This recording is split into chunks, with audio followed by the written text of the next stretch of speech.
ಬೀದರ್ನ ಶ್ರೀ ದತ್ತಗಿರಿ ಮಹಾರಾಜ public ಶಾಲೆಯಲ್ಲಿ ಪ್ರಸಕ್ತ 10ನೇ ವಾರ್ಷಿಕ ಪರೀಕ್ಷೆಯಲ್ಲಿ ಅಗ್ರಶ್ರೇಣಿ ಪಡೆದ ಸಿಬಿಎಸ್ಇ ಹಾಗೂ ಸ್ಟೇಟ್ ಟಾಪರ್ಸ್ಗಳಿಗೆ ಸನ್ಮಾನ ಕಾರ್ಯಕ್ರಮ ಹಮ್ಮಿಕೊಳ್ಳಲಾಯಿತು. ಕಾರ್ಯಕ್ರಮ ಉದ್ದೇಶಿಸಿ ಪ್ರಿನ್ಸಿಪಲ್ ಜಯದೇವಿ ಯದ್ಲಾಪುರಿ ಅವರು ಮಾತನಾಡಿ, ಗುರು ಪಾಲಕರ ಮುತುವರ್ಜಿ, ಕಾಳಜಿ, ಶ್ರಮದಿಂದ ಇವತ್ತು ನಮ್ಮ ಶಿಕ್ಷಣ ಸಂಸ್ಥೆ 100% ಫಲಿತಾಂಶ ಪಡೆದಿದೆ. ಕಳೆದ 3 ದಶಕದಿಂದ ದತ್ತಗಿರಿ ಶಿಕ್ಷಣ ಸಂಸ್ಥೆ ಶೈಕ್ಷಣಿಕ ಕ್ರಾಂತಿಯನ್ನು ಮಾಡ್ತಾ ಇದೆ. ಎಲ್ಕೆಜಿ, ಯುಕೆಜಿಯಿಂದ ಹಿಡಿದು 10ನೇ ತರಗತಿಯವರೆಗೆ ಆಂಗ್ಲ ಹಾಗೂ ಕನ್ನಡ ಮಾಧ್ಯಮ ಪದವಿ ಶಿಕ್ಷಣ ಸೇವೆಯನ್ನು ದತ್ತಗಿರಿ ಶಿಕ್ಷಣ ಸಂಸ್ಥೆ ನೀಡುತ್ತಾ ಇದೆ. ವಿದ್ಯಾರ್ಥಿಗಳಿಗೆ ಪುಸ್ತಕ ಜ್ಞಾನ ಅಷ್ಟೇ ಅಲ್ಲದೆ ಮಾನವೀಯತೆ, ಸಂಸ್ಕಾರ ಹೇಳಿಕೊಡ್ತಾ ಇದ್ದೇವೆ. ನಮ್ಮಲ್ಲಿ ಶಿಕ್ಷಣ ಪಡೆದ ಅದೆಷ್ಟೋ ವಿದ್ಯಾರ್ಥಿಗಳು ರ್ಯಾಂಕ್ ಬರುವ ಮೂಲಕ ಶಿಕ್ಷಣ ಸಂಸ್ಥೆಗೆ, ಪಾಲಕರಿಗೆ ಕೀರ್ತಿ ತಂದುಕೊಟ್ಟಿದ್ದಾರೆ. ಮಾದರಿ ವಿದ್ಯಾರ್ಥಿಗಳನ್ನು ಸಮಾಜಕ್ಕೆ ನೀಡುವುದೇ ನಮ್ಮ ಮೂಲ ಉದ್ದೇಶವಾಗಿದೆ. ಎಸ್ಎಸ್ಎಲ್ಸಿ ವಿದ್ಯಾರ್ಥಿಗಳು ಒಳ್ಳೆಯ ಫಲಿತಾಂಶ ಈ ವರ್ಷ ನೀಡಿದ್ದಾರೆ. ಇದು ಪ್ರಾಥಮಿಕ ಶಿಕ್ಷಣ ಬೇಸ್ಮೆಂಟ್ ಆಗಿದ್ದು, ಮುಂದಿನ ಸೆಕೆಂಡರಿ ಶಿಕ್ಷಣಕ್ಕೆ ನಿಮ್ಮೆಲ್ಲರನ್ನ ನಮ್ಮ ಶಿಕ್ಷಣ ಸಂಸ್ಥೆ ಸಜ್ಜು ಮಾಡಿದ್ದೇವೆ. ಉದ್ಯೋಗ ಮಾಡುವ ವ್ಯಕ್ತಿಯಾಗಿರದೆ ಉದ್ಯೋಗ ನೀಡುವ ವ್ಯಕ್ತಿಯಾಗಿ ಹೆಸರು ಮಾಡಿ ಎಂದು ಎಲ್ಲಾ ವಿದ್ಯಾರ್ಥಿಗಳಿಗೂ ಶುಭ ಕೋರಿದರು. ಇದೇ ವೇಳೆ ಪ್ರಿನ್ಸಿಪಲ್ ಮಹಾದೇವಿ ಬೀಡೆ ಅವರು ಮಾತನಾಡಿ, ಶಿಕ್ಷಕ ವಿದ್ಯಾರ್ಥಿಗಳಿಗೆ ಒಂದೇ ವಿಷಯ ಕಲಿಸುತ್ತಾರೆ, ಆದರೆ ಒಬ್ಬ ವಿದ್ಯಾರ್ಥಿ 6 ವಿಷಯಗಳ ವಿದ್ಯಾಭ್ಯಾಸ ಯಾಕೆ ಮಾಡಬೇಕು ಎನ್ನುವ ಪ್ರಶ್ನೆ ಹಲವು ವರ್ಷಗಳಿಂದ ವಿದ್ಯಾರ್ಥಿಗಳ ಮನದಲ್ಲಿ ಇರಬಹುದು. ಆದರೆ ಪ್ರಾಥಮಿಕ ಹಂತದ ಶಿಕ್ಷಣ ಗುಣಾತ್ಮಕ ಶಿಕ್ಷಣ ಇರುತ್ತದೆ. ಒಬ್ಬ ವಿದ್ಯಾರ್ಥಿ ಭಾಷೆಯ ಬಗ್ಗೆ, ವಿಷಯವಾರು ಬಗ್ಗೆ ತಿಳಿದುಕೊಂಡಿರಲೇಬೇಕು. ಮುಂದೆ ಯಾವ ವಿಭಾಗದಲ್ಲಿ ಯಶಸ್ವಿಯಾಗಬೇಕು, ಯಾವ ವಿಭಾಗವನ್ನ ಚೂಸ್ ಮಾಡಬೇಕು ಅಂದಾಗ ಎಲ್ಲಾ ವಿಷಯಗಳನ್ನ ಬಹಳ ಆಳದಿಂದ ತಿಳಿದುಕೊಳ್ಳುವುದು ಅತ್ಯವಶ್ಯಕವಾಗಿದೆ ಎಂದ ಅವರು, ನೀವು 10ನೇ ಪರೀಕ್ಷೆಯನ್ನು ಯಶಸ್ವಿಯಾಗಿ ಮುಗಿಸಿದ್ದೀರಿ. ಮುಂದೆ ಪದವಿ ಪೂರ್ವ ವಿಭಾಗ ಇದೆ, ಅದಕ್ಕಾಗಿ ಸಿದ್ಧರಾಗಿ. Marks percentage ಮುಖ್ಯವಿರುವುದಿಲ್ಲ. ಈಗ ಕಡಿಮೆ ಪರ್ಸೆಂಟ್ ಮಾರ್ಕ್ಸ್ ಪಡೆದಿರಬಹುದು, ಆದರೆ ಅದನ್ನು ಸುಧಾರಿಸಿಕೊಂಡು ಒಳ್ಳೆಯ ರೀತಿಯಿಂದ ವಿದ್ಯಾಭ್ಯಾಸ ಮಾಡಿ ಎಂದು ಸಲಹೆ ನೀಡಿದರು. ಇವತ್ತು ನೀವೆಲ್ಲ ಕೇವಲ ವಿದ್ಯಾರ್ಥಿಯಾಗಿ ಇಲ್ಲಿ ಕುಂತಿರಬಹುದು, ಆದರೆ ಮುಂದಿನ ದಿನಮಾನಗಳಲ್ಲಿ ಮುಂದಿನ ಡಾಕ್ಟರ್ಸ್ಗಳಾಗಿ, ಇಂಜಿನಿಯರ್ಗಳಾಗಿ, ಉದ್ಯಮಿಗಳಾಗಿ ಉನ್ನತ ಹುದ್ದೆಗಳನ್ನು ಪಡೆದುಕೊಳ್ಳುತ್ತೀರಿ ಎಂದು ತಿಳಿಸಿದರು. ಕಾರ್ಯಕ್ರಮದಲ್ಲಿ ದಿವ್ಯ ಸಾನ್ನಿಧ್ಯ ವಹಿಸಿ 1008 ಮಹಾಂತ ಮಂಡಲೇಶ್ವರ ಡಾಕ್ಟರ್ ಸಿದ್ದೇಶ್ವರ ಆನಂದಗಿರಿ ಮಹಾರಾಜ ಬರದಾಪುರ ಆಶ್ರಮ ಇವರು ಮಾತನಾಡಿ, ವಿದ್ಯೆ ಜ್ಞಾನಾರ್ಜನೆ ನೌಕರಿ ಹಣ ಗಳಿಸಲಿಕ್ಕಲ್ಲ, ಬದಲಾಗಿ ವಿನಯತೆ, ಮಾನವೀಯ ಮೌಲ್ಯಗಳನ್ನ, ಗುರು ಹಿರಿಯರನ್ನ ಪ್ರೀತಿ, ಗೌರವ, ವಿಶ್ವಾಸದಿಂದ ಕಾಣುವುದೇ ವಿದ್ಯೆ ಜ್ಞಾನಾರ್ಜನೆಯ ಮಹತ್ವವಾಗಿದೆ. ಇವತ್ತು ನಿಮ್ಮ ತಂದೆ ತಾಯಿಯನ್ನ, ಗುರುಗಳನ್ನ, ಮಾರ್ಗದರ್ಶಕರನ್ನ ದೇವರಂತೆ ಕಂಡಲ್ಲಿ, ಅವರನ್ನ ಆಲಿಸಿದ್ದಲ್ಲಿ, ಪಾಲಿಸಿದ್ದಲ್ಲಿ ಖಂಡಿತ ಯಶಸ್ವಿ ವ್ಯಕ್ತಿ, ಮಾದರಿ ವ್ಯಕ್ತಿಗಳಾಗ್ತೀರಿ ಎಂದು ತಿಳಿಸಿದರು. ಧರ್ಮ, ದೇಶ, ಸಂಸ್ಕಾರ ಮುಖ್ಯವಾಗಿದೆ. ಪದವಿ, ಹಣ, ಅಧಿಕಾರಕ್ಕಿಂತ ಸಂಸ್ಕಾರ ಮುಖ್ಯ. ಅಂತಹ ಸಂಸ್ಕಾರ, ವಿನಯತೆ ನೀವೆಲ್ಲ ಪಡೆಯಬೇಕಾಗಿದೆ ಎಂದರು. ಕಾರ್ಯಕ್ರಮ ಉದ್ದೇಶಿಸಿ ಬರ್ದಾಪುರ ಆಶ್ರಮ ಟ್ರಸ್ಟ್ನ ಉಪಾಧ್ಯಕ್ಷರಾದ ಅಶೋಕ್ ರೇಜಂತಲ್ ಅವರು, ಎಸ್ಡಿಎಂಇ ಸೊಸೈಟಿ ಅಧ್ಯಕ್ಷರು ಮಲ್ಲಿಕಾರ್ಜುನ ಹತ್ತಿ, ಎಸ್ಡಿಎಂಇ ಸದಸ್ಯರಾದ ನವೀನ್ ದುಕಾನ್ದಾರ್ ಅವರು ಮಾತನಾಡಿದರು. ಕೊನೆಯಲ್ಲಿ ಅಗ್ರಶ್ರೇಣಿ ಪಡೆದ ಎಲ್ಲಾ ವಿದ್ಯಾರ್ಥಿಗಳಿಗೆ ಪಾಲಕರ ಸಮೇತವಾಗಿ ಸನ್ಮಾನಿಸಿ ಗೌರವಿಸಲಾಯಿತು. ಜೊತೆಗೆ ಇದೇ ವೇಳೆ ಒಳ್ಳೆಯ ಫಲಿತಾಂಶಕ್ಕೆ ಶ್ರಮಿಸಿದ ಎಲ್ಲಾ ಶಿಕ್ಷಕ ವೃಂದದವರಿಗೂ ಸನ್ಮಾನಿಸಿ ಪ್ರೋತ್ಸಾಹಿಸಲಾಯಿತು. ಈ ಸಂದರ್ಭದಲ್ಲಿ ವೇದಿಕೆಯ ಮೇಲೆ ಎಸ್ಡಿಎಂಇ ಸೊಸೈಟಿಯ vice president Shivraj Patil, secretary Ramesh G Dukandar, Nagashetty Biradar, administrator SDME society Shrimati Mahadevi Bide, principal SDMPS EM Basavanagar, Shrimati Jayadevi Yadlapuri, principal SDM KM Basavanagar, Shri Uday Patil ಸೇರಿದಂತೆ ಎಲ್ಲ ಶಿಕ್ಷಕ ವೃಂದದವರು, ವಿದ್ಯಾರ್ಥಿಗಳು ಉಪಸ್ಥಿತರಿದ್ದರು. ಕಲಿಸದ ತಂದೆ, ಬುದ್ಧಿ ಕಲಿಸದ ಗುರು, ವಿದ್ಯೆಯಲ್ಲೂ ಬಂದು ನೋಡದ ತಾಯಿ, ಶುದ್ಧ ವೈರಿಗಳು ಸರ್ವಜ್ಞ ಅಂತ ಒಂದು ಸರ್ವಜ್ಞ ಕವಿ ಬಹಳ ಸುಂದರವಾದಂತ ರೀತಿಯಲ್ಲಿ ಬರೆದಿದ್ದಾರೆ. ಅಂದ್ರೆ ಮಕ್ಕಳ ಆಯಾಯ ವ್ಯವಸ್ಥೆಯಲ್ಲಿ ಆಯಾಯ ವ್ಯಕ್ತಿಗಳು ವಿಶೇಷವಾದಂತ ಮಕ್ಕಳಿಗೆ ಜ್ಞಾನವನ್ನ ಕೊಡುವಂಥದ್ದು, ತಪ್ಪಿದಲ್ಲಿ ತಿದ್ದುವಂಥದ್ದು, ಮಾಡುವಂಥದ್ದು, ಇವೆಲ್ಲದಕ್ಕೆ ತದ್ವಿರುದ್ಧವಾಗಿ ಸೇವೆಯನ್ನ ಸಲ್ಲಿಸುವಂತವ್ರು ಯಾರಾದ್ರೂ ಇರಬೇಕಾದ್ರೆ ಒಂದು ಗುರು, ಪಾಲಕರು, ಈ ಮಕ್ಕಳ ಇವತ್ತು ನಾವೆಲ್ಲರೂ ಬಹಳ ಸಂತೋಷ ಪಟ್ಟಿದ್ದೀವಿ. ಇಡೀ ಸುಮಾರು ನಮ್ಮ ದತ್ತಗಿರಿ ಶಿಕ್ಷಣ ಸಂಸ್ಥೆ ಕಳೆದ 3 ದಶಕಗಳಿಂದ ಶೈಕ್ಷಣಿಕ ಕ್ರಾಂತಿಯನ್ನೇ ಮಾಡ್ತಾ ಇದೆ. ಎಲ್ಕೆಜಿಯಿಂದ ಅಂದ್ರೆ ಪ್ರಾಥಮಿಕ ಶಿಕ್ಷಣ ಸಂಸ್ಥೆಯಿಂದ ಪದವಿ ಶಿಕ್ಷಣ ನೀಡುವುದರವರೆಗೂ ಸೇವೆಯನ್ನ ಸಲ್ಲಿಸ್ತಾ ಇದ್ದೇನೆ. PUC ಇರ್ಬೋದು, BEd ಇರ್ಬೋದು, ಕನ್ನಡ ಮೀಡಿಯಂ ಇರ್ಬೋದು, ಇಂಗ್ಲಿಷ್ ಇರ್ಬೋದು, ಎಲ್ಲಾ ರೀತಿಯಲ್ಲಿ ಶಿಕ್ಷಣಕ್ಕೆ ಸೇವೆಯನ್ನು ಸಲ್ಲಿಸ್ತಾ ಇದ್ದೇವೆ. ಮತ್ತೆ ಈ ಶಿಕ್ಷಣ ಸಂಸ್ಥೆಯಲ್ಲಿ ಸೇವೆ ಸಲ್ಲಿಸಿದಂತ ಮಕ್ಕಳಿಗೆ ನಾವು ಕೇವಲ ವಿದ್ಯೆಯ ಜ್ಞಾನವನ್ನ ಕೊಡೋದಿಲ್ಲ. ಯಾಕಂದ್ರೆ ಮಕ್ಕಳಿಗೆ ಪುಸ್ತಕ ಜ್ಞಾನವನ್ನೇ ಮುಖ್ಯ ಅಲ್ಲ, ಪುಸ್ತಕದ ಜೊತೆಗೆ ಅವ್ರ ಬಳಿ ಸಂಸ್ಕಾರ ಬರಬೇಕು. ಅಂತ ಸಂಸ್ಕಾರವನ್ನ ಕೊಡುತ್ತಾ ಅನೇಕ ಈ ಸುಮಾರು ವರ್ಷಗಳಿಂದ ನಮ್ಮ ಶಿಕ್ಷಣ ಸಂಸ್ಥೆಯಲ್ಲಿ 10ನೇ ತರಗತಿಯಲ್ಲಿ ಪಾಸಾದಂತ ವಿದ್ಯಾರ್ಥಿಗಳು ಅನೇಕ ವಿದ್ಯಾರ್ಥಿಗಳಿದ್ದಾರೆ. 100ಕ್ಕೆ 100 ಫಲಿತಾಂಶನೂ ಬರ್ತಾ ಇದೆ. ಜೊತೆಗೆ ರಾಜ್ಯ ಮಟ್ಟದಲ್ಲಿಯೂ ಸಹಿತ ನಮ್ಮ ವಿದ್ಯಾರ್ಥಿಗಳು ರ್ಯಾಂಕ್ ಅನ್ನ ಪಡೆದುಕೊಂಡಿದ್ದಾರೆ. 2ನೇ ರ್ಯಾಂಕ್ ಕಳೆದ 3 ವರ್ಷಗಳ ಹಿಂದೆ ಕನ್ನಡ ಮಾಧ್ಯಮದ ವಿದ್ಯಾರ್ಥಿ ಶ್ರೇಯಾ ಅನ್ನುವಂತ ಹುಡುಗಿ ರಾಜ್ಯಕ್ಕೆ 2ನೇ ರ್ಯಾಂಕ್ ಅನ್ನ ಪಡೆದುಕೊಂಡಿದ್ರು. ಆ ಮಟ್ಟಿಗೆ ನಮ್ದೊಂದು ಗುರಿ ಏನಿದೆ ಅಂದ್ರೆ ಮಕ್ಕಳಿಗೆ ಕೇವಲ ಶಿಕ್ಷಣ ನೀಡುವುದಿಲ್ಲ, ಶಿಕ್ಷಣ ನೀಡುವುದರ ಜೊತೆಗೆ ಉತ್ತಮವಾದಂತಹ ಸಂಸ್ಕಾರವನ್ನ ನೀಡಿ ನಾವು ಮಕ್ಕಳಿಗೆ ಈ ಜಗತ್ತಿಗೆ ಮಾದರಿಯಾಗಿ ನೀಡಬೇಕು ಅಂತ. ಇವೆಲ್ಲವನ್ನ ಮಾಡ್ಬೇಕಾದ್ರೆ ಇವತ್ತು ನೀವೆಲ್ಲ ಬಂದಿದ್ದೀರ ತಂದೆ ತಾಯಿಗಳು, ನಿಮ್ದು ನಮ್ದು ಕರ್ತವ್ಯ ಬಹಳ ಇದೆ. ಇವತ್ತು ನಮ್ಮ ಮಕ್ಕಳು ಕೇವಲ ಪ್ರಥಮ ಪಾಸ್ ಆಗಿದ್ರು, ಈಗ ಅದು ಅವರ ಜೀವನದ ಮೊದಲನೇ ಘಟ್ಟ, ಅವರ ಜೀವನದ ಮೊದಲನೇ ಘಟ್ಟ. ಈ ಮೊದಲ ಘಟಕದಲ್ಲಿ ಅವರು ಯಶಸ್ವಿ ಮಕ್ಕಳಾಗಬೇಕಾದ್ರೆ ಇದರ ಹಿಂದೆ ಪಾಲಕರು ಹಾಗೂ ಶಿಕ್ಷಕರ ದೊಡ್ಡದೇ ಆದಂತ ಒಂದು ತ್ಯಾಗ ಆ ಮಕ್ಕಳಿಗಿದೆ. ಪಾಲಕರು ಆಯಾಯ ಸಮಯಕ್ಕೆ ಅವರಿಗೆ ಅದರ ಸರಿಯಾಗಿ ರೆಡಿ ಸಿದ್ಧತೆಗೊಳಿಸುವುದಂತೂ, ಊಟದ ವ್ಯವಸ್ಥೆ, ಓದಿಸುವಂತ ವ್ಯವಸ್ಥೆ, ಸ್ಕೂಲಿಗೆ ಕಳಿಸುವಂತ ವ್ಯವಸ್ಥೆ ಪ್ರತಿಯೊಂದು ಪಾಲಕರು ನೀಡಿದರೆ, ಸ್ಕೂಲ್ಗೆ ಬಂದ ತಕ್ಷಣ ನಾವು ಶಿಕ್ಷಕರು ಅವರಿಗೆ ಜ್ಞಾನ ದಾಸೋಹವನ್ನ ನೀಡಿ ಮಕ್ಕಳಿಗೆ ಒಂದು ಉತ್ತಮವಾದಂತ ಒಂದು ಈಗ ಏನ್ ಹಾಕಿದೀವಿ, ಒಂದು ಪಾಯ ಹಾಕಿದೀವಿ. SSLC ಅಂದ್ರೆ ಒಂದು ಪಾಯ. ಈಗ ನಾವು ಹಾಕಿದಾಗ ಆತ್ಮೀಯ ವಿದ್ಯಾರ್ಥಿಗಳೇ, ನೀವು ವಿಜಯದ ವಿದ್ಯಾರ್ಥಿಗಳಾಗಿದ್ದೀರಿ. ನೀವು ಈಗ SSLC ಮೊದಲ ಘಟ್ಟದಲ್ಲಿ ಯಶಸ್ವಿ ಆದಂತ ವಿದ್ಯಾರ್ಥಿಗಳು, ನೀವು ಇನ್ನೂ ಹೆಚ್ಚಿನ ಪ್ರಯತ್ನ ಪಟ್ಟು ಮುಂದೆ ಈಗ 10ನೇವರೆಗೆ ಇದ್ದಾಗ ನಿಮ್ಗೆಲ್ಲ ರೀತಿಯಿಂದ ನಾವು ಟೀಚರ್ಸ್ ನಾವೆಲ್ಲ ಕಟ್ಟಿಬದ್ಧರಾಗಿ ನಿಮ್ಗೊಂದು ಇದು ಕೊಡ್ತಾ ಇರ್ತೀವಿ. ಅಂದ್ರೆ ನಿಮ್ಗೆಲ್ಲನ ನಮ್ಮ ಕಣ್ಗಾವಲಿನಲ್ಲಿ ನೀವು ಬೆಳೆಸಿದೀವಿ.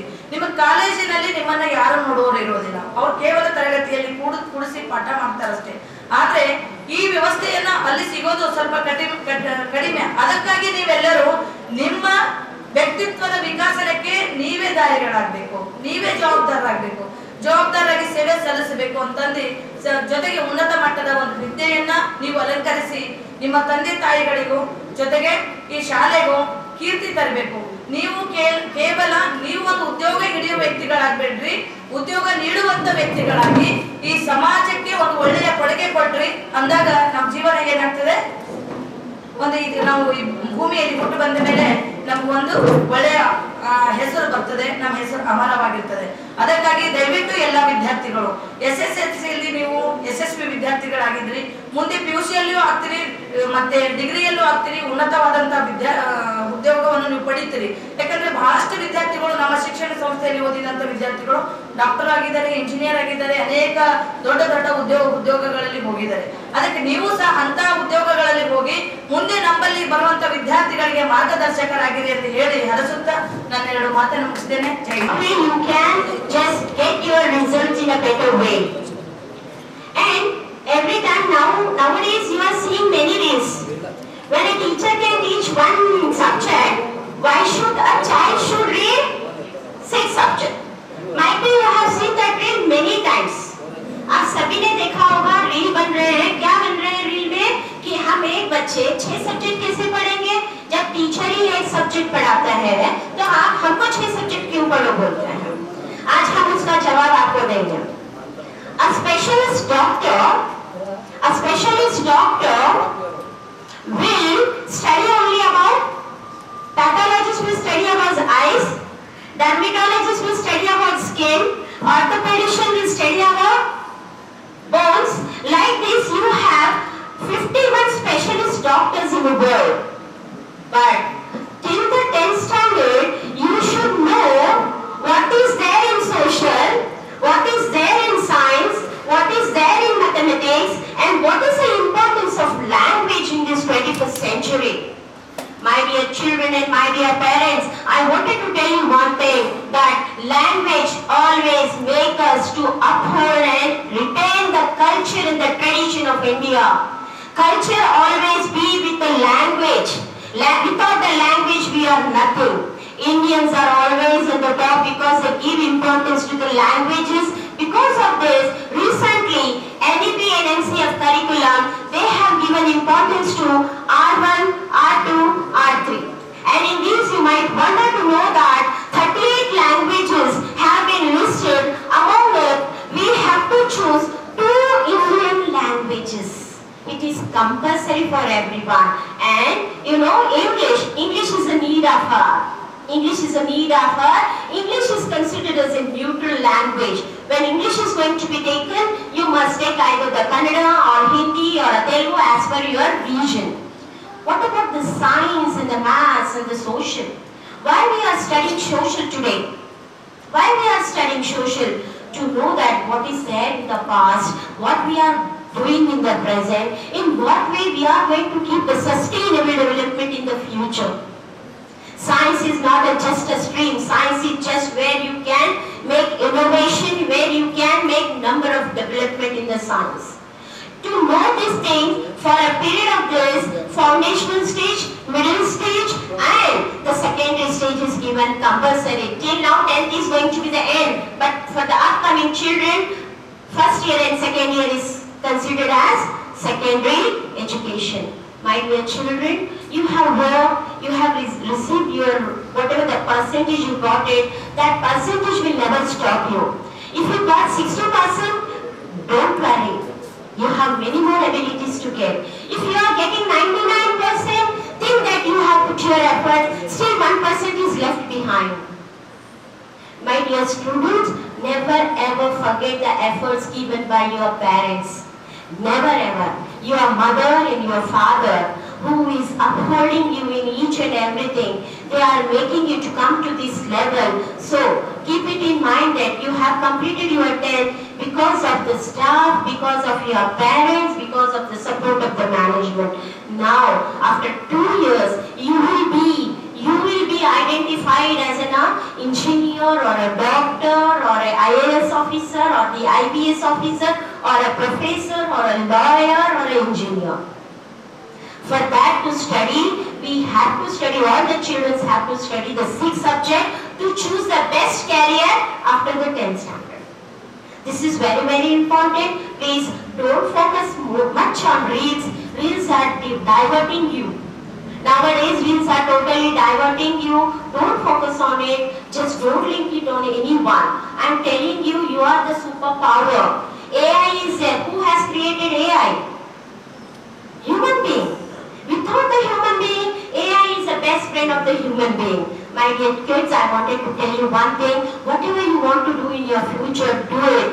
But it should retain and integrate the Indian tradition, culture, ethical values.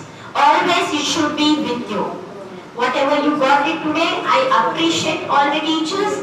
I just appreciate all the parents, and without the support of the management, we can't do anything. So I congratulate all the parents and the student and my dear staff also. On the whole, I would like to tell you one thing, my dear children, that there isn't only doctor or an engineer in this field. There are many streams where you don't know anything about. Recently, one of my student of 2003 batch, he came to meet us. You know, at that time we used to use I was an English teacher. At that time I used the PC Rennet grammar book at the time. My student, coincidentally, he has written one exam in the Air Force soon after completing the 10th standard. And you know, he got selected. After serving 18 years, he came back. Hardly he is 32 now. Now he is getting 45 to 50,000 of pension. Again he is working as a doctor of psychology. So it is not necessary that we have to study degree, this and that. There are many ways where we can explore ourselves to make it successful. My dear children, you need not to hesitate whenever you are going to face any problem regarding your career. We are here to give you the career counseling program in our school without any charges. You can just come us in our English medium school. We will give you the time and we are going to give you the suggestions in what way you are going to choose your path. Everybody cannot go with that. Science is very important. Why science is chosen? For that our college is always there. Every college has its own importance. Every person has its own importance. So now we are going to introduce our BU college principal who is going to come now. I hope that everywhere science is going to be given the same. So try to think of, instead of spending lakhs together, think of spending in 1,000, then do something great. On the whole, I wholeheartedly thank all of you for giving me the opportunity to talk to you all. Actually, I wanted to take a career counseling session today with the PPT program, but I can't. But whenever I am going to arrange a career counseling presentation in our school, we will invite you. Be in touch with us. Be in touch with us. Make a group. Be touch with us. We will guide you in every way. Thank you everyone. Thank you. Thanks. ಒಂದು ನಾವು rank ಎಷ್ಟು ತಗೊಂಡು ಬಂದಿದ್ದೀವಲ್ಲ ಮುಖ್ಯ. ನಮಗ 35 mark ಬಂದರೂ ಕೂಡ ಸಂತೋಷ. ಯಾಕೆ 35 mark ಬಂದ್ರೆ ಸಂತೋಷ ಅಂದ್ರೆ ನಮ್ಮ ಸನಾತನದಲ್ಲಿ, ನಮ್ಮ ಸಂಪ್ರದಾಯದಲ್ಲಿ ಧರ್ಮ, ದೇಶ, ಸಂಸ್ಕೃತಿ ಈ ಮೂರನ್ನು ನೆನಪಿಟ್ಕೋಬೇಕು. ಒಂದು ಧರ್ಮ, ನಿಮ್ಗೆ 100ಕ್ಕೆ 100 ಬರಲಿ, 100ಕ್ಕೆ 50 ಬರಲಿ, 100ಕ್ಕೆ 60 ಬರಲಿ, ಮಾರ್ಕ್ಸ್ ಎಷ್ಟರ ಬರಲಿ, ಅದು ನಮ್ಮ ಧರ್ಮ ಏನಿದೆ ಅನ್ನೋದು ನಾವು ನೆನೆಸ್ಕೋತಿರ್ಬೇಕು. ಒಂದು ಧರ್ಮ, ಎರಡನೇದು ದೇಶ. ನಮ್ಗೆ ದೇಶ ಸರಿಯಾಗಿದ್ದರೆ ನಾವು ಓದೋದು ಕೆಲಸಕ್ಕೆ ಬರ್ತದೆ. ದೇಶ ಕರೆಕ್ಟ್ ಇದ್ದರೆ ನಾವು ಉದ್ಯೋಗ ಮಾಡ್ಬೋದು. ನಾವು ದೇಶ ಕರೆಕ್ಟ್ ಇದ್ದರೆ ನಮ್ಮ ಫ್ಯಾಮಿಲಿ ನಮ್ಮದು ನಡೀತದೆ. ದೇಶ ಕರೆಕ್ಟ್ ಇಲ್ಲ ಅಂತಂದ್ರೆ ನಾವು ಎಷ್ಟು ಓದಿದ್ರೆ ಕೂಡ, ಎಷ್ಟು ರೊಕ್ಕ ಇದ್ರ, ಎಷ್ಟು ಬಂಗ್ಲೆ ಇದ್ರ, ಎಷ್ಟು ಧನ ಇದ್ರ, ಎಷ್ಟು ಮಕ್ಕಳಿದ್ರ ಅದು ವ್ಯರ್ಥ ಆಗುತ್ತೆ. ಅದೇ ರೀತಿಯಾಗಿ ಸಂಸ್ಕೃತಿ, ಈ ಸಂಸ್ಕೃತಿ ಕೂಡ ಅಷ್ಟೇ. ಸಂಸ್ಕೃತಿ ಇಲ್ಲದಂತಂದ್ರೆ ನಾವು ಎಷ್ಟು ಸಂಪಾದನೆ ಮಾಡಿದ್ರೆ, ನೀವು ಏನು ಮಾಡಿದ್ರು ಕೂಡ ಸಂಸ್ಕೃತಿ ಇಲ್ಲ ಅಂತಂದರೆ ಅದು ನಿರುಪಯೋಗಿ. ಇವೊಂದು ಬಂಗ್ಲೆ ಕಟ್ಟಿದ್ದೀವಿ, 2 ಅಂತಸ್ತು 3 ಅಂತಸ್ತು ಬಂಗ್ಲೆ ಇದೆ. ಆ ಬಂಗ್ಲೆ ಕಾರಣ ಏನು? ಬುನಾದಿ. ಮತ್ತು ಬುನಾದಿ ಮೇಲೆ ಕಾರಣ ಏನಿದೆ? ಪಿಲ್ಲರ್ಸ್ ಇದೆ. ಪಿಲ್ಲರ್ದಲ್ಲಿ ಏನು ಕಾರಣ ಇದೆ? ಅಷ್ಟು ಗಟ್ಟಿ ಹೆಂಗಿದೆ ಪಿಲ್ಲರು ಅಂತಂದ್ರೆ ನಮಗೆಲ್ಲರಿಗೂ ಗೊತ್ತು. ಆದರೆ ಏನೇನು ಹಾಕಿದ್ದೀವಿ? ಇಸ್ಕ ರೇತಿ ಹಾಕಿದ್ದೀವಿ, ಕಂಕರ್ ಹಾಕಿದ್ದೀವಿ, ಸಿಮೆಂಟ್ ಹಾಕಿದ್ದೀವಿ, ಅದಕ್ಕೆ ಮತ್ತು ನೀರು ಹಾಕಿದ್ದೀವಿ. ಇದೆಲ್ಲ ಹಾಕಿ ಕಲಿತು ಮಿಕ್ಸ್ ಮಾಡಿ ಹಾಕಿದ್ರೆ ಒಂದು ಪಿಲ್ಲರ್ ತಯಾರಾಗಿದೆ. ಅದ್ರ ಮೇಲೆ ನಾವು ಚೆತ್ತು ಹಾಕಿದ್ವಿ, ಆ ಸುತ್ತು ಗೋಡೆ ಕಟ್ಟಿ ಅದರಾಗ ನಾವು ಇರ್ತಾ ಇದ್ದೀವಿ, ಹೌದಲ್ಲ? ಈ ದೇಶದ ಕೂಡ ನಮ್ಮ ಸಂಸ್ಕೃತಿ ಕೂಡ ಅಂತೆ. ವಿದ್ಯಾರ್ಥಿ ಅಂದ್ರೆ ವಿದ್ಯಾಭ್ಯಾಸ ಆರ್ತಿ. ವಿದ್ಯಾರ್ಥಿ ಅಂದ್ರೇನು? ಜ್ಞಾನವನ್ನು ಗ್ರಹಣ ಮಾಡುವವನು ವಿದ್ಯಾರ್ಥಿ. ಯಾವನು ಜ್ಞಾನವನ್ನು ಗ್ರಹಣ ಮಾಡ್ತಾನೋ ಅವನು ವಿದ್ಯಾರ್ಥಿ ಅಂತ ಶಾಸ್ತ್ರ ಇದೆ. ಆ ವಿದ್ಯೆ ಏನಾಗಬೇಕು? ವಿದ್ಯಾ ದದಾತಿ ವಿನಯಂ ವಿನಯದ್ಯಾತಿ ಪಾತ್ರತಾಂ ಪಾತ್ರತ್ವ ಧನಮಾಪ್ನೋತಿ ಧನ ಧರ್ಮಂ ತತಸ್ಸುಖಂ. ವಿದ್ಯೆ ಎದಕ್ಕೆ ಬೇಕು ನಮಗೆ? ಉದ್ಯೋಗ ಮಾಡಬೇಕಾ? ಉದ್ಯೋಗ ಮಾಡಿ ರೊಕ್ಕ ಗಳಿಸಬೇಕು, ಉದ್ಯೋಗ ಬೇಕಾ? ವಿದ್ಯೆ ಬೇಕಾ? ಇಲ್ಲ. ವಿದ್ಯಾ ದದಾತಿ ವಿನಯಂ ವಿನಯದ್ಯಾತಿ ಪಾತ್ರತಾಂ ಪಾತ್ರತ್ವ ಧನಮಾಪ್ನೋತಿ ಧನ ಧರ್ಮಂ ತತಸ್ಸುಖಂ. ಸುಖ ಎಲ್ಲಿಂದ ಬರ್ತದೆ ಅಂದ್ರೆ ವಿದ್ಯೆ ಓದಿದ್ರೆ 100 ಮಾರ್ಕ್ಸ್ ಬಂದ್ರೆ ಸುಖ ಬರ್ತಿಲ್ಲ. ನಂಬರ್ 1 ರ್ಯಾಂಕ್ದಾಗ ಪಾಸ್ ಆದ್ರೆ ಸುಖ ಬರ್ತಿಲ್ಲ. ಬರಬೇಕು 100 ಬರಬೇಕು, 199 ಬರಬೇಕು, ಡಿಸ್ಟೆನ್ಸ್ ಬರಬೇಕು, ಸ್ಟೇಟಲ್ಲಿ ನಂಬರ್ 1 ಬರಬೇಕು. ಅದಿಲ್ಲ ಅಂತಿಲ್ಲ. ಅದರಿಂದ ನಮ್ಗೆ ಏನಿರಬೇಕು? ಪಾತ್ರತ್ವ ಇರಬೇಕು. ಅದು ನಿಲ್ಪುಕ್ನ ಶಕ್ತಿ ಅಂತಾರಲ್ಲ, ನಮಗೆ ಆ ಶಕ್ತಿ ಬರಬೇಕು. ವಿದ್ಯಾ ದದಾತಿ ವಿನಯಂ ವಿನಯದ್ಯಾತಿ ಪಾತ್ರತಾಂ ಪಾತ್ರತ್ವ ಧನಮಾಪ್ನೋತಿ. ಆ ಪಾತ್ರ ಇದ್ದರೆ ಧನವನ್ನು ನನ್ನ ಹತ್ರ ಇರ್ತದೆ. ಆ ಧನದಿಂದ ಧನ ಧರ್ಮಂ ತತಸ್ಸುಖಂ. ಅದರಿಂದ ನಾವು ದಾನ ಮಾಡಬೇಕು. ಯಾವ ಥರ ದಾನ ಮಾಡಬೇಕು? ಒಂದು ರೊಕ್ಕ ಕೂಡ ದಾನ ಅಲ್ಲ. ನಮ್ಗೆ ವಿದ್ಯೆ ಬರೆದಾಗ ಯಾವುದಾದ್ರೂ ವಿದ್ಯೆ ಇದು ಆ ಪರ್ಸೆಂಟೇಜು ಒಂದು 10-20% ಎಲ್ಲರಿಗೆ ದಾನವನ್ನು ಮಾಡಬೇಕು. ಆ ವಿದ್ಯೆಯನ್ನು ಗಳಿಸಬೇಕು. ವಿದ್ಯೆ ಗಳಿಸಿದ್ದು ಕೊಡಬೇಕು, ಎಲ್ಲರಿಗೂ ಕೊಡಬೇಕು. ಹಂಗ ಮಾಡಿದ್ರೆ ಅದು ಸುಖ ಕೊಡುತ್ತದ, ಇಲ್ಲದ ಸುಖ ಕೊಡೋದಿಲ್ಲ ಅಂತ ಶಾಸ್ತ್ರ. ಅದನ್ನ ಒಂದು ಟರ್ನಿಂಗ್ ಪಾಯಿಂಟ್ ಅಂತ ಬರುತ್ತೆ. ತಾವು ಮಾಡುವಂತ 1 ವರ್ಷದ ಎಫರ್ಟ್ಸ್ ತಮಗೆ ತಮ್ಮ ತಂದೆ ಪಾಲಕರನ್ನು ಕಷ್ಟಪಟ್ಟು ನಿಮಗೆ ಒಂದು ಶಿಕ್ಷಣ ನೀಡುವರೆ. ಆ ಒಂದು ಶಿಕ್ಷಣ ಕೊಟ್ಟಿರುವಂತಹ ತಮ್ಮ ಪಾಲಕರಿಗೆ ಹಾಗೂ ಶಿಕ್ಷಕರಿಗೆ ತಾವು ಕೃತಜ್ಞತೆಯಾಗಿ ಇರಬೇಕು. ಯಾವುದೇ ಒಬ್ಬ ವಿದ್ಯಾರ್ಥಿ ಎಷ್ಟೇ ಒಂದು ಉನ್ನತ ಹುದ್ದೆಯಲ್ಲಿ ಹೋಗಲಿ, ಅವರು ಹೋಗಲು ಕಾರಣಕರ್ತ ಅಂತ ಈ ವಿಶ್ವದಲ್ಲಿ ತಮ್ಮ ಪಾಲಕರಾದ ಮೇಲೆ ಯಾರಾದರೂ ಇದ್ದಾರಂದ್ರೆ ಅವರು ನಮ್ಮ ಶಿಕ್ಷಕರು. ಶಿಕ್ಷಕರ ಒಂದು ಪಾತ್ರ ಬಹಳಷ್ಟಿದೆ. ಪ್ರತಿಯೊಬ್ಬ ವಿದ್ಯಾರ್ಥಿಯ ಒಂದು ಜೀವನದಲ್ಲಿ ಶಿಕ್ಷಕರ ಪಾತ್ರ ಬಹಳಷ್ಟಿದೆ. ನಾನು ಈ ಶಾಲೆ 2006ನೇ ಬ್ಯಾಚಿನ ಹಳೆ ವಿದ್ಯಾರ್ಥಿ. ಇವತ್ತು ನಾನು ಒಂದು ಒಳ್ಳೆ ಹುದ್ದೆಯಲ್ಲಿ ಇದ್ದೀನಿ ಪೂಜ್ಯ ಅಪ್ಪಾಜಿಯವರ ಆಶ್ರಯದಿಂದ. ಯಾವುದೇ ಒಬ್ಬ ವಿದ್ಯಾರ್ಥಿ ಎಷ್ಟೇ ಒಂದು ಉನ್ನತ ವಿದ್ಯಾಲಯ ಹೋಗಲಿ ತಮ್ಮ ಒಳ್ಳೆಯ ಪಾಲಕರ್ತ ಅಂತ ತಮ್ಮ ಪಾಲಕರಾದ ಮೇಲೆ ಯಾರು ಬರೋದು ಅಂದ್ರೆ ಅವರು ನಮ್ಮ ಶಿಕ್ಷಕರು. ಅದೇ ರೀತಿಯಾಗಿ ಯಾವುದೇ ಒಂದು ಸಂಸ್ಥೆಯಲ್ಲಿ ಶಿಕ್ಷಣ ಪಡೆದು ಯಾವುದೇ ಒಂದು ಸಂಸ್ಥೆಯಲ್ಲಿ ಸೇವೆ ಸಲ್ಲಿಸುವ ಅವಕಾಶ ಬಹಳಷ್ಟು ಜನರಿಗೆ ಸಿಗುತ್ತೆ. ಆದರೆ ನನಗೆ ಈ ಒಂದು ಸಂಸ್ಥೆಯಲ್ಲಿ ಶಿಕ್ಷಣ ಪಡೆದು ಈ ಒಂದು ಶಿಕ್ಷಣದಲ್ಲಿ ಸಂಸ್ಥೆಯಲ್ಲಿ ಆಡಳಿತ ಮಂಡಳಿ ಸದಸ್ಯರಾಗಲು ಪೂಜೆ ಅಪ್ಪಾಜಿಯವರ ಆಶೀರ್ವಾದ ನನಗೆ ಸಿಕ್ಕಿದೆ, ದೊರಕಿದೆ. ಅವರ ಒಂದು ಆಶೀರ್ವಾದ ಅಂತ ಪಡ್ಕೊಂಡು ಈ ಒಂದು ಸೇವೆಯನ್ನು ನಾನು ಸಲ್ಲಿಸ್ತಾ ಇದ್ದೇನೆ. ಮತ್ತು ನನ್ನ ಒಂದು ಎರಡು ಮಾತನ್ನು ಬಯಸ್ತೀನಿ ಎಲ್ಲ ವಿದ್ಯಾರ್ಥಿಗಳು. ತಾವು ನೀಡಿದ ಒಂದು ಒಳ್ಳೆಯ ರಿಸಲ್ಟ್ಗೆ ನಾವೆಲ್ಲರೂ ಆಭಾರಿಯಾಗಿದ್ದೇವೆ. ಆಡಳಿತ ಮಂಡಳಿಯವರ ಸಹಕಾರ ನಿಮ್ಮೊಂದಿಗೆ ಸದಾ ಇರುತ್ತೆ. ತಮ್ಮ ಒಂದು ಪಾಲಕರಿಗೆ ಒಂದು ಮಾತನ್ನು ಹೇಳಲು ಬಯಸ್ತೀನಿ.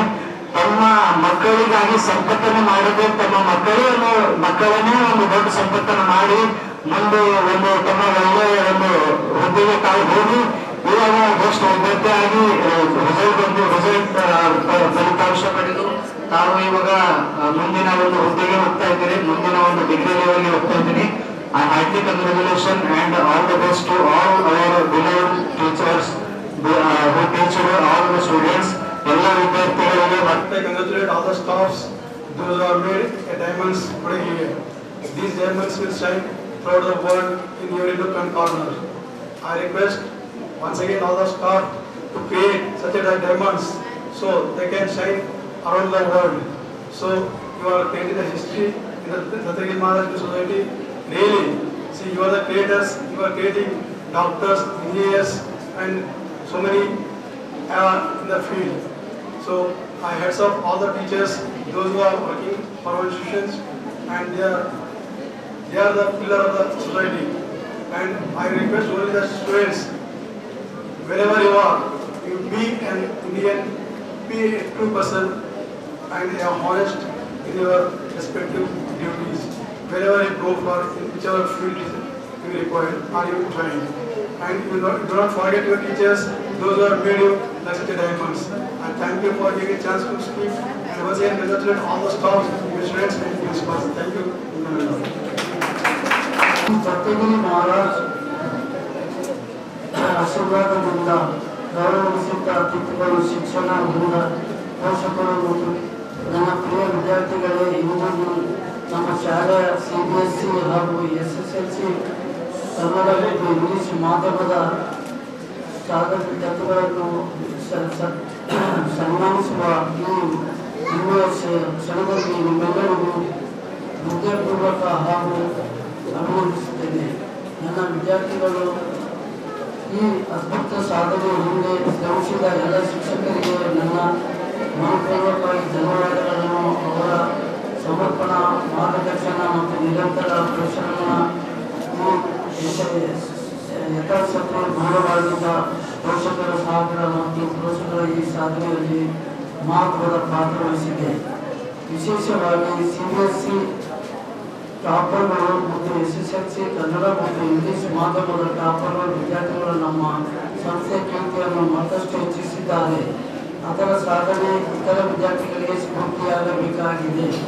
ಈ ವರ್ಷದ ಯಶಸ್ಸು ನಮ್ಮನ್ನು ಇನ್ನಷ್ಟು ಉತ್ಸಾಹದಿಂದ ಮುಂದಿನ ವರ್ಷ ಹೆಚ್ಚಿನ ಸಾಧನೆ ಮಾಡಲು ಪ್ರೇರಿಸುತ್ತೇನೆ. ಮುಂದಿನ ಶಿಕ್ಷಕ ವರ್ಷದಲ್ಲಿ ಇನ್ನಷ್ಟು ಉತ್ತಮ ಫಲಿತಾಂಶಗಳನ್ನು ಸಾಧಿಸುವ ದೃಢ ವಿಶ್ವಾಸವಾಗಿ ಮಾಡುತ್ತೇನೆ. ವಿದ್ಯಾರ್ಥಿಗಳ ಸಮಗ್ರ ಬೆಳವಣಿಗೆಗೆ ಶಾಲೆಯ ಆಧುನಿಕ ಮೂಲ ಸೌಕರ್ಯಗಳನ್ನು, ಸ್ಮಾರ್ಟ್ ಡಿಜಿಟಲ್ ತರಬೇತಿ ಸುಯೋಗಗಳನ್ನು, ಪ್ರಯೋಗಶಾಲೆಗಳು ಮತ್ತು ಉತ್ತಮ ಶಿಕ್ಷಣ ಸಾಧನಗಳನ್ನು ಅಭಿವೃದ್ಧಿಸಲು ಸಂಸ್ಥೆ ಬದ್ಧರಾಗಿದೆ. ನನ್ನ ಪ್ರಿಯ ವಿದ್ಯಾರ್ಥಿಗಳು, ಯಶಸ್ಸು ನಿರಂತರ ಪಡೆಯುವ ಪರೀಕ್ಷೆಗಳ ಶಿಸ್ತು ಮತ್ತು ವಿದ್ಯಾರ್ಥಿಗಳ ಅಭಿವೃದ್ಧಿ ಶಿಕ್ಷಕರು ನಮ್ಮ ಸೇವೆ ಮತ್ತು ಸಮರ್ಪಣೆಯನ್ನು ನನ್ನ ಶಾಲೆಯ ಕೊಡಲಾಗಿದೆ. ಬರುವ ಶ್ರೀ ಸತ್ಯಗಿರಿ ಮಹಾರಾಜ್ ಆಶೀರ್ವಾದದಿಂದ ನಮ್ಮ ಸಂಸ್ಥೆ ಇನ್ನಷ್ಟು ಉನ್ನತ ಸಾಧನೆಯನ್ನು ಮಾಡಲು ಎಂದು ಪ್ರಾರ್ಥಿಸುತ್ತೇವೆ. ಎಲ್ಲ ಟಾಪರ್ ವಿದ್ಯಾರ್ಥಿಗಳಿಗೆ, ಶಿಕ್ಷಕರಿಗೆ ಮತ್ತು ಪೋಷಕರಿಗೆ ಮತ್ತೊಮ್ಮೆ ಹೃದಯಪೂರ್ವಕ ಅಭಿನಂದನೆಗಳನ್ನು ನೀಡುತ್ತೇನೆ. ಜೈ ಹಿಂದ್, ಜೈ ಕರ್ನಾಟಕ.